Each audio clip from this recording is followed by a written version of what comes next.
আলহামদুলিল্লাহ। দেখেন মক্কাতে জমজম পানির কি সুন্দর বাংলাদেশে বাইরে কাজ করছে, মেরামত করছে, পানি খালি হয়ে যাচ্ছে, আবার বরট করে দিতেছে।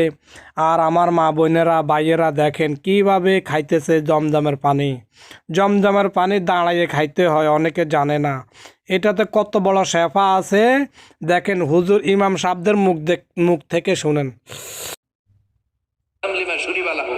জমজমের পানির এত বরকত, যেই রোগের নিয়ত করে এই পানি খাবেন ওই রোগ থেকে শেফা দিবে কে? আল্লাহ। আবার বিশ্বনবী বললেন, ইন্নাহা তুআমু তুআমিন শিফাউ সুকমিন, ইন্নাহা মুবারাকা। এই জমজমের পানি গোটা বিশ্বের সব পানির মধ্য থেকে সব চাইতে বরকতের পানি। এই পানির মধ্যে রোগের জন্য চিকিৎসা আছে, মানুষের ক্ষুধা লাগলে এটার ভেতরে খাবারের উপাদান আছে। আলহামদুলিল্লাহ।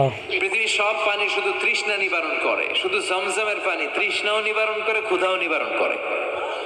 সুবহানাল্লাহ। জাপানের কিছু জিওলজিস্ট, ভূতত্ত্ববিদ গবেষণা করে পেয়েছে এই পানির মধ্যে ফুড সাপ্লিমেন্টারি আছে, মানে খাদ্যের পরিপূরক। কিছু না খাইয়ে পানি খাইলে ক্ষুধা নিবারণ হয়ে যায়। আবার বিশ্বনবীকে যখন সিনা চাক করা হবে, মেরাজ রজনীতে সাইয়েদনা জিবরাইল বিশ্বনবীর গলা থেকে নাভি পর্যন্ত পুরোটা কেটে হৃদয়টা বের করে এই জামজামের পানি দিয়ে ধৌত করেছিলেন। আল্লাহু আকবার। তার মানে এই ফ্যামিলি যেইখানে হাত লাগাইছে ওইখানে বরকত আছে না নাই? আছে। ওইখানে বরকত। বাবা পা লাগাইছে মাকাম ইব্রাহিম, ছেলে পা লাগাইছে জমজমের কুয়া, হাজার দরদরি করেছে আস-সা'য়ু বাইনা সালাব ফি যুররিয়াতিহিন নুবুওয়াতা ওয়াল কিতাব। আমি খুশি হয়ে এই ইব্রাহিমের বংশের মধ্যে নবুয়ত দিয়েছি, আবার কিতাবও দিয়েছি। সুবহানাল্লাহ বলেন না। ইসহাক আলাইহিস সালামকে আল্লাহ দিলেন।